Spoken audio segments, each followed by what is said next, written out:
Okay, notice reading in the book that you finally have diagrams, these mysterious three chords. Past couple of videos I've been using G, C, and D. You now see in the book what notes there are to hold down for G, C, and D. And G, A, B, C, D. G is the 1. A, B, C is the 4, D is the 5. So remember we talked earlier about a 1, 4, 5 progression when we were talking about our power chords. So we call this. Well, now we're doing it again. G, 1 to the 4, C, to the 5, D, back to the 1. And also when we talked about the 5 chords, we also talked about the pentatonic scale.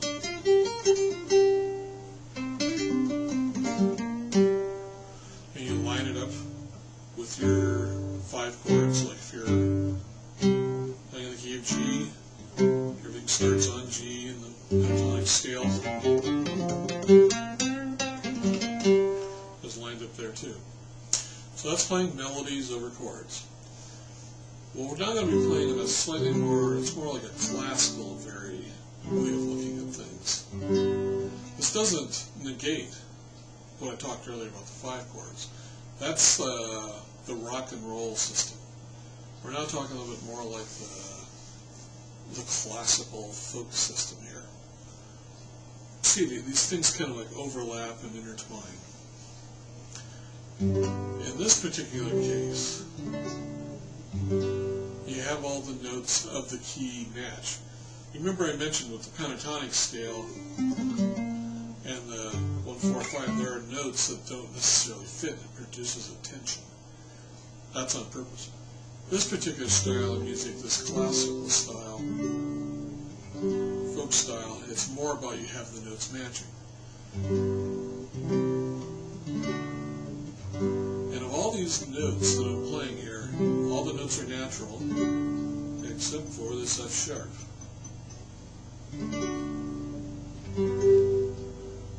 So, if you want to mix melody lines with your chords, you got to find out what your sharps and flats are in your chords, in your key. We'll talk about keys later on. And then as you play your chords, you play notes in between them that match the notes. If that made sense. It's just like as you play your chords, you play notes that match the rest of the chords. So you go G, so I started down here and I hit this G, F sharp, E, D, C chord, D, G, G, A, B, C, C chord, G, F sharp, back to my C, G, and there we have the suspended chords we talked about. Major, suspended 4, major, suspended 2, major, C, thrown a D note because it matches, G. That's called a hammer-on, what I just said there. You play it, like, try it on your high E. You play it, and now what I'm doing is, you hammer on like that. And it's kind of hard because you got to go real quick. If you go too slow, you mute the string. So it's very quick. Just flick it on there, and then you'll notice I kind of flick downwards. That's a hammer off.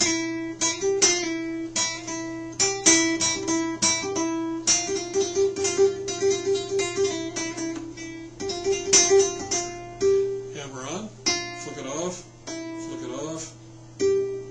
Now you can probably hear the funk when I'm hitting the wood. Notice I'm not picking with my right hand here. This is the harder way. But you can also play like that. Now, on electric guitars, you can do this thing. You can't do it with classicals anywhere near as well. Right? You can sit there and match your 12 frets apart and just kind of like tinkle away. But you don't get much sound out of it because in a classical guitar you got to pluck the string. In an electric guitar, you can actually do these things. You'll see Eddie Van Halen and several other people sitting there where they're just kind of up and down.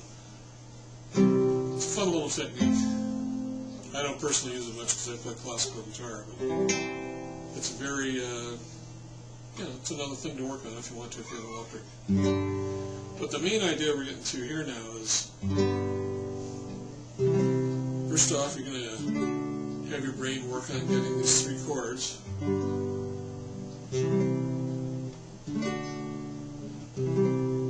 And then, as you shift between each chord, just pick any notes that match. In this case, between the G and C, all the notes are natural. When you get to the D, you got the F sharp. So the combination of the 3 chords, you play natural notes or an F sharp in between the 3 chords.